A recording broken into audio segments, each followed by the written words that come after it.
ព្រោះថាអនាគតរបស់កូនចៅរបស់យើងមិនមែននៅតែចំការរហូតទេព្រោះថានៅក្នុងឆ្នាំ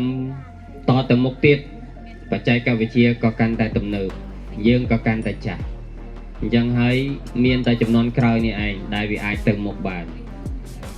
ប្រសិនបើយើងនៅចំការមួយជីវិតរបស់យើងហើយកុំឲ្យកូនចៅរបស់យើងបន្តនៅចំការមួយជីវិតរបស់វាទៀតបាទនេះទាំងអស់គ្នាចុះបាទ